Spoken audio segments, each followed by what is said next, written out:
The Odawa would live with other tribes, but the orange areas, those are straight up Odawa.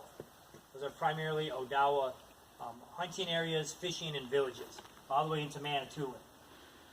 And then in the insert map, you'll see just how far the Odawa went in carrying out trade.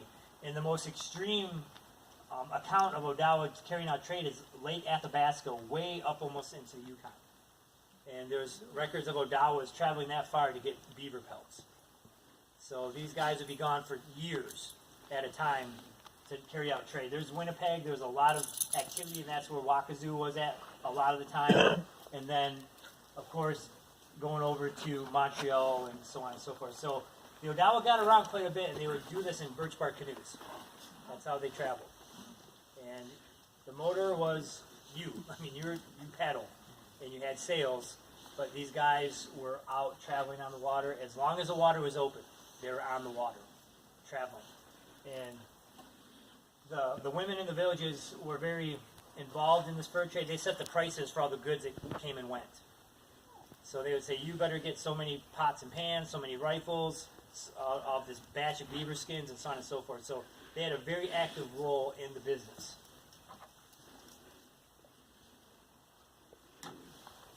So we go to war with the Americans, and same story, win all the battles, lose the war.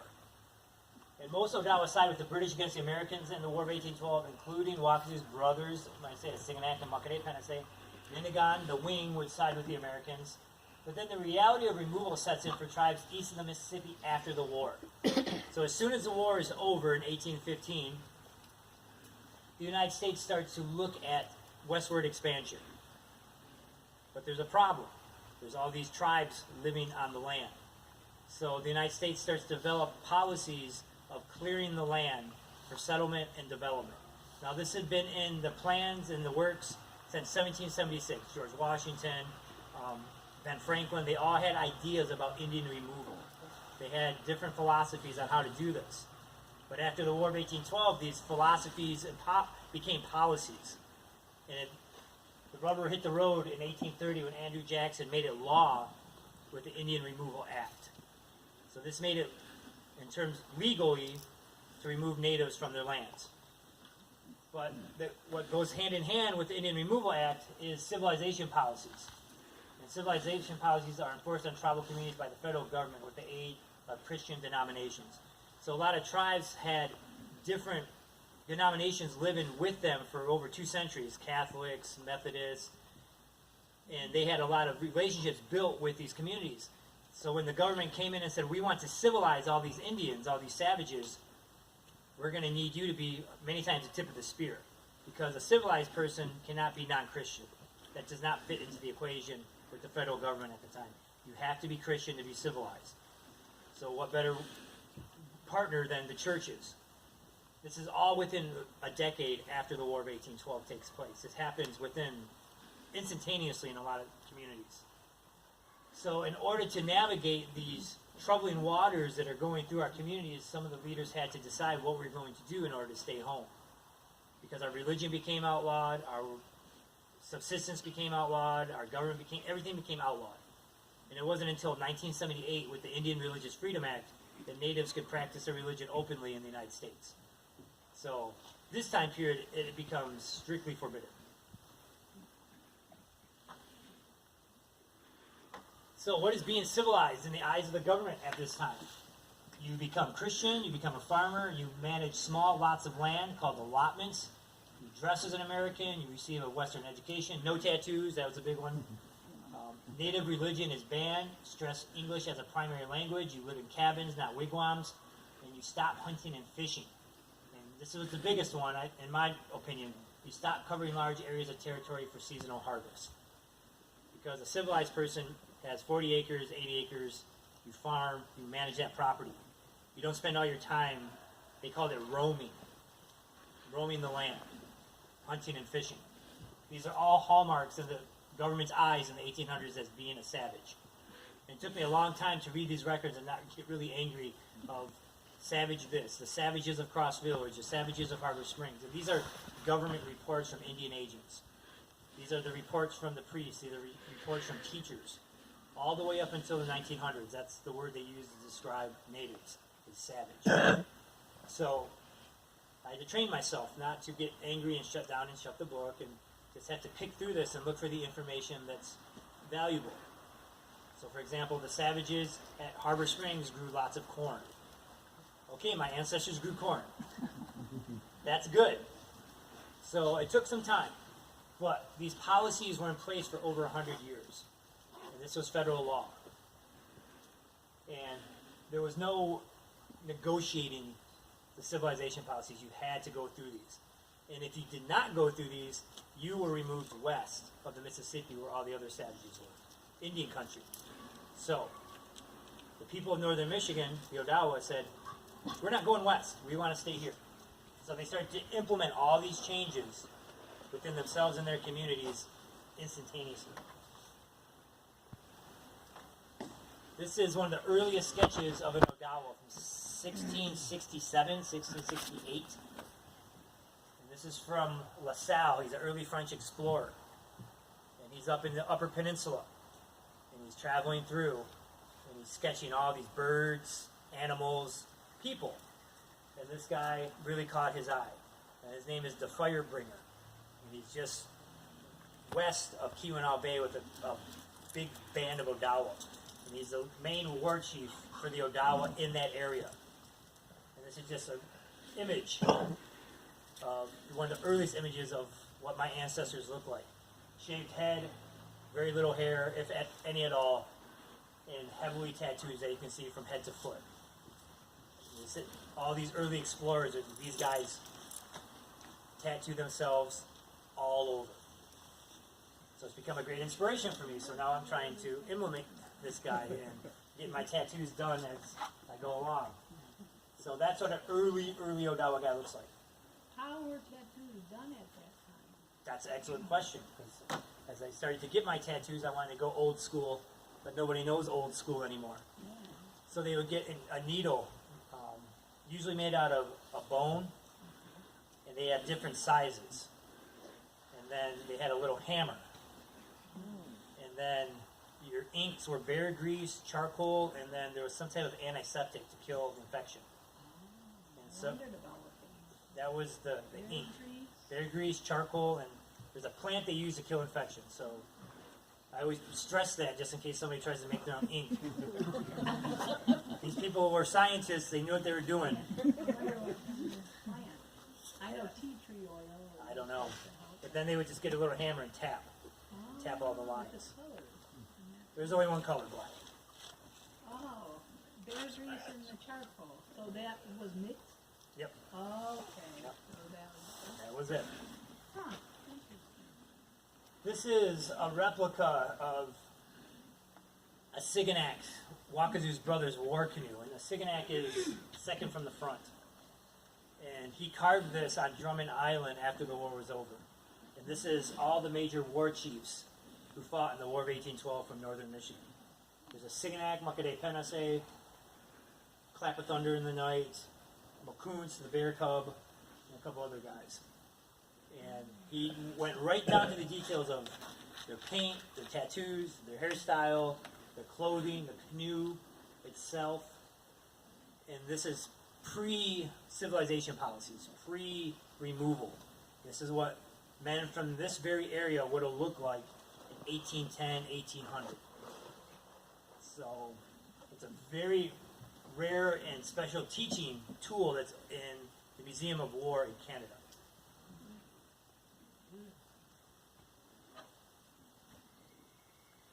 This is one of the earliest photos of a Potawatomi, 1855. I think they're from Kalamazoo area, not quite sure.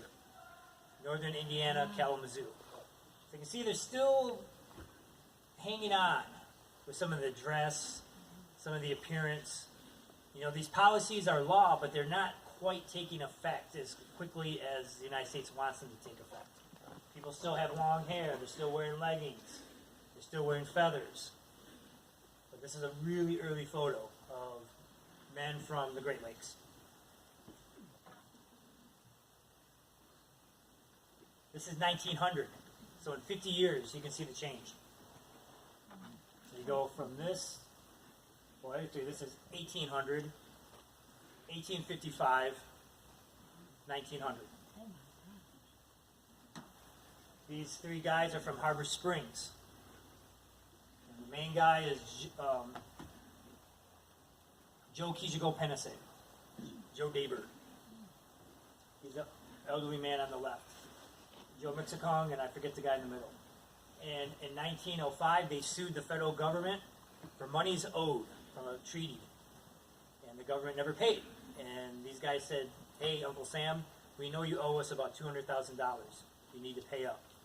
And Uncle Sam said, well, if you think that's what we owe you, then okay, prove it. So they sued him. They sued the government and they won. And it was settled in 1909. So, pretty amazing feat, given that they're not even U.S. citizens at this time. But I just want to show the changes in appearance real quick. So, removal is happening in this very area. And the tribes do not want to go to Kansas, and I'm not offending, I don't want to offend anybody from Kansas here tonight. Or Oklahoma, but it's not Michigan. And that's where they wanted to send everybody. And we were scheduled for removal to Kansas in 1838. We have letters from the government that are from the National Archives that say, pack your bags, time to go. Pack your bags, time to go. Go pick your lands, get ready, time to go. And we just dug our heels in and said, we're not moving. We're not going west. We sent scouts out west. They came back and said, oh my, there's no trees and there's no water. There's a bunch of really ornery Indians out there who are getting fed up with people coming on their land. They're going to fight. And the big thing was water, because if we knew we were by the lakes, we could survive by fishing. Out there, there's no lakes like Lake Michigan or Lake Superior or Lake Huron. The main food source is the buffalo. But then the government would implement a policy of killing all the buffalo by the 1860s. Because they knew that was the main food source for those tribes. So, time was short out there.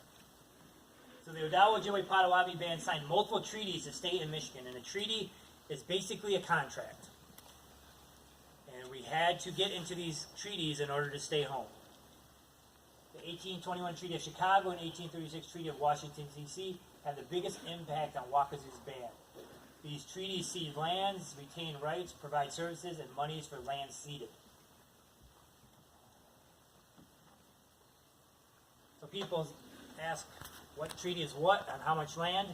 The big yellow area, that is the Treaty of 1836. The Odawa from Grand Traverse, Muskegon, Grand River, Little Traverse, and then there's a mixed Odawa Ojibwe community from Mackinac, and then an Ojibwe community from Sault Ste. Marie. There's 6 communities who agreed to this 1836 treaty, this yellow area. That's 16 million acres. That's what we had to give up to stay home. And in return, we retained what we call reservations. So we got about 50,000 acres out of this deal. And the state got, or the government got 16 million acres. The yellow or the blue top of the peninsula is La Pointe, 1842. The red in the middle, Treaty of Saginaw, 1819. Green is Treaty of Detroit, 1807. And then the blue at the bottom is the Treaty of Chicago, 1821. So that's how Michigan becomes Michigan, is these treaties, big chunks of land. And there's, I believe, this misnomer that the tribes were here and they just kind of faded away and the land became empty and these settlers came in and said, look at this bounty of open land. It's not the truth. This is how Michigan got to be Michigan. They had all these agreements called treaties. And the tribes had to give up millions of acres to stay home. That's how important home was.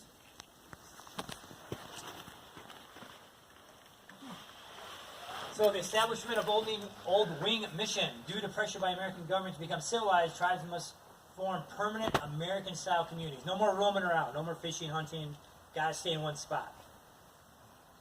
So old Joseph's son, Joseph Jr., assumes leadership of the tribe when his father's death is around 1835. And we believe he passed away back home up in Emmett County.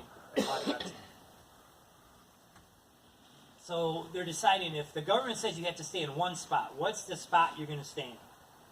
They choose Black Lake down by Holland, Michigan. So we know the area, good fishing, good hunting. That's the spot we're going to choose forever. That's going to be our forever place. And so Waukazoo's band uses the money they get from the treaties to start to buy lands because they feel very insecure that the government would come and remove them. So they start to buy land, saying we own this legally, plus the fact that you are telling us to pick this spot. So Joseph Waukazoo and his band decide to establish their permanent home at Black Lake or Makatawa in May 1839, and you have to align with some denomination. And they choose the Protestant missionary under George Smith. And by this time period, 1840s and 50s, a lot of communities become synonymous with the mission that is sent there to guide them. You have Old Wing Mission, you have Doherty's Mission, you have Smith's Mission. So these tribal communities start to be identified by the church that is servicing them. It becomes a very common theme at this time period. So life at Old Wing Mission. And it's interesting because Waukazoo names his village, his community, Old Wing, after his brother, Ninigun, who is pro-American. I don't know why he did this, but he did. This is a time of historic and difficult change for the Odawa. Their transition into American government, economics, religion, and society is impossible to do within one generation. So the government's coming and saying you have to change everything about you now. Go. And for one, we don't understand what you're saying because we don't speak English. Two, we've been living this way for thousands of years and it's been okay. And three, if we don't do this, the hammer is removal.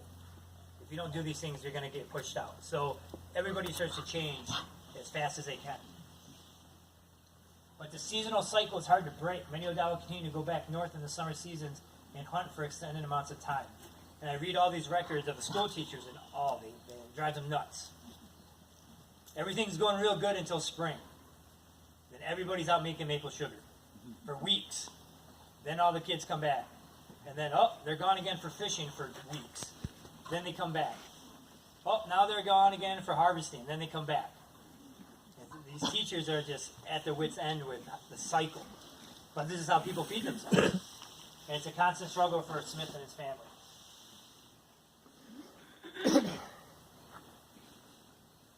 And there's some hardships. Cholera and smallpox ravaged tribal villages during this period, including Old Wing Mission. Diseases account for, we don't have definitive numbers, but it's estimated that diseases kill over 80% of the natives in the United States. Maybe closer to 90. And I was just giving a talk for the staff today, and native populations represent 1% of the population in the United States. That's it. 1%. So at this time period, this is where you're seeing the big decline in the numbers.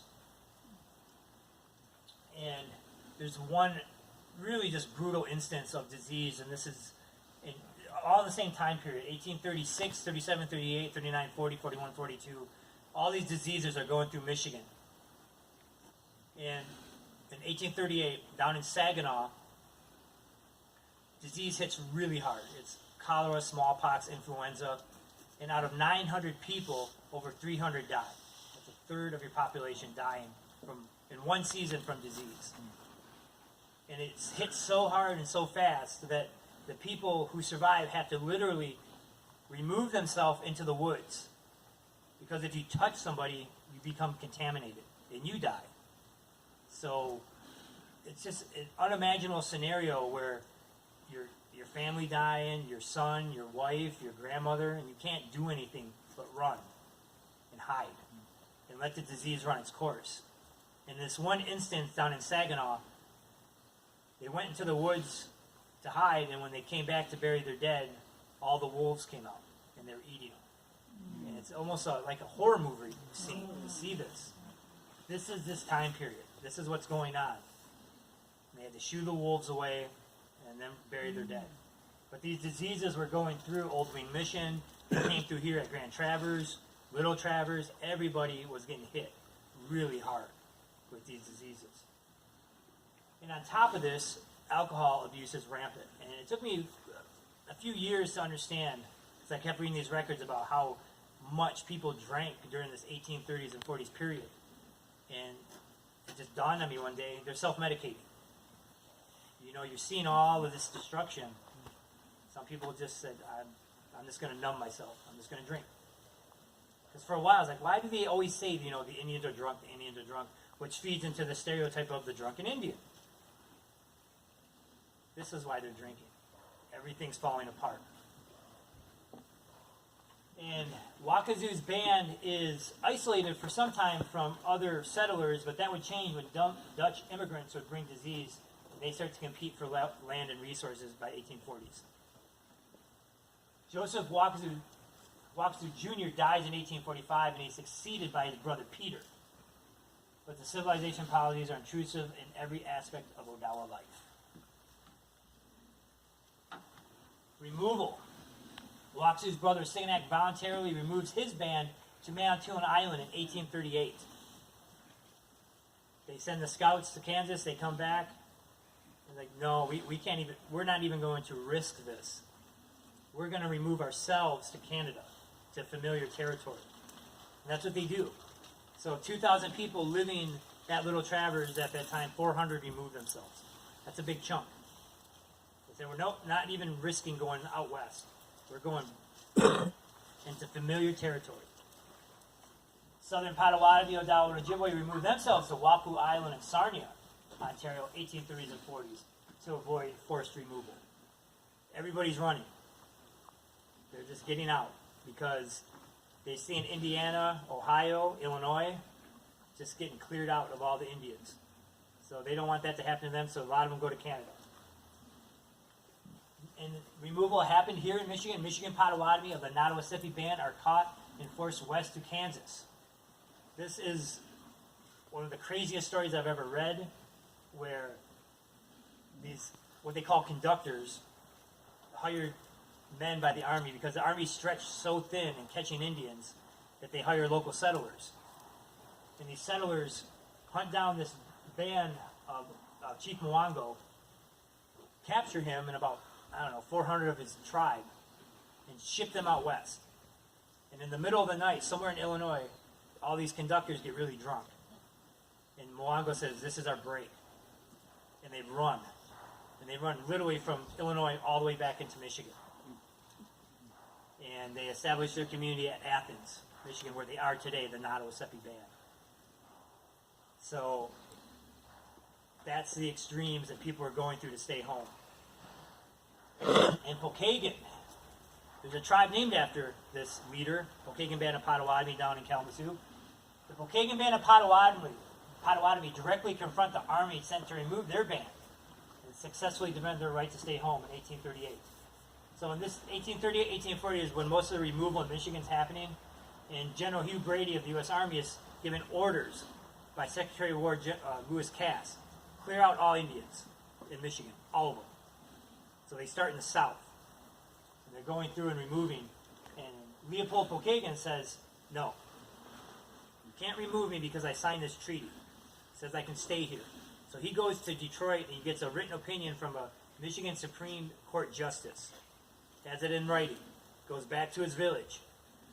Literally, General Brady comes with the infantry, and Pokagon goes to him while he's on his horse and shows him the letter. And Brady says, I don't agree, but I'm not going to remove you. So they were that close to being removed.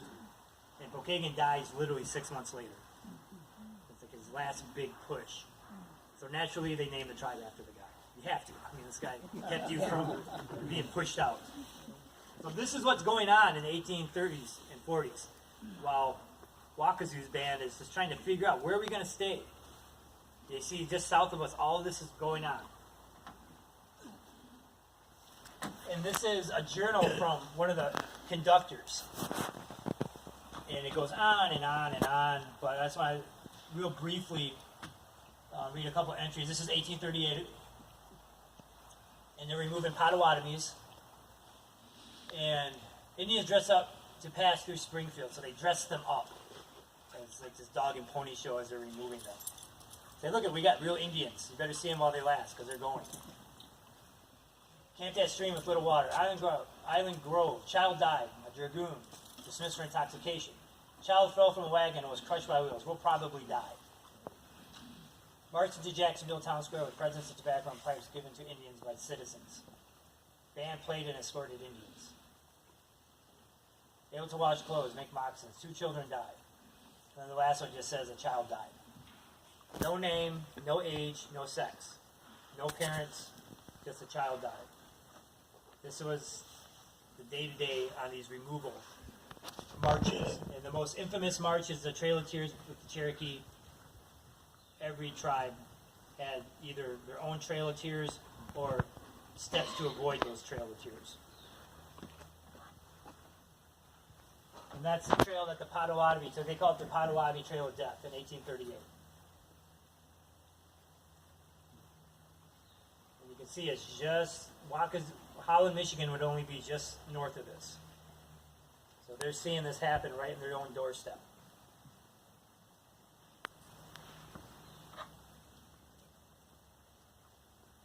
So,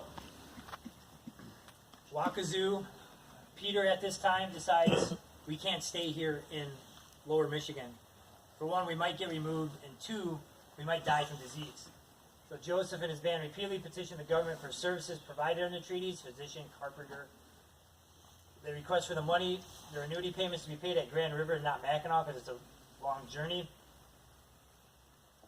Increasing number of Dutch settlers encroaching on Odawa resources. Increasing problems between the Catholic and Protestants. They would fight amongst themselves for souls, basically. We want more Indians in our congregation. So they would actually fight amongst themselves on, they call them flocks.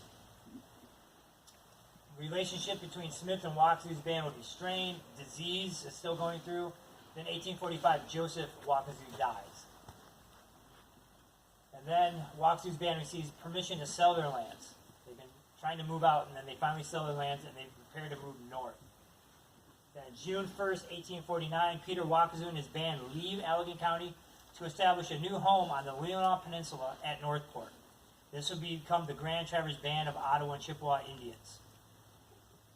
So that's how you get the modern-day GTB band.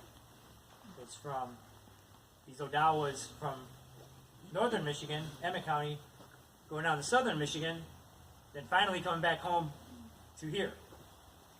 But one of the most powerful journal entries I read from George Smith, the missionary, was as all the Odawa were getting ready to make their final journey home to here on the Leelanau, they pack all their goods, all their belongings, then they go into their burial grounds, and they remove all their ancestors, and they take them with them, and they rebury them here at Leelanau. They said, we're not going to leave our ancestors. We're taking them with us.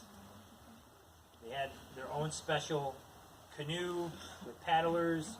They said, we don't want to risk you being dug up. We don't want to risk you being disrespected. So we're bringing you home. So today, by today's standards, you know, that happens, sometimes it doesn't. But for the Odawa, there was no second guessing this. You bring your ancestors with you because they're always with you, no matter what. So to me, that was one of the most powerful little blurbs. I mean, Smith only writes 2 sentences about it, 2 or 3. That's it. But to me, that makes the whole book. You go through all these troubles, and you're getting ready to make the final move, but you bring your mom, your dad, your grandma, your uncle. You bring them with you. And they're buried on the Leelanau. They're still here. So that's Waukazoo. And that's a little history of this very area. So I was pretty excited to deliver this in Waukazoo's homelands.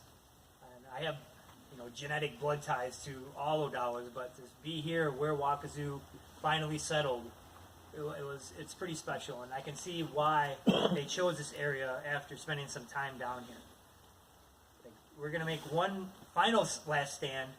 Where are we going to go? We're going to go back to Harbor Springs, Petoskey, you know, Charlevoix, maybe Beaver Island. They're like, no, we're going to the Leelanau Peninsula. We're going to the Big Bay.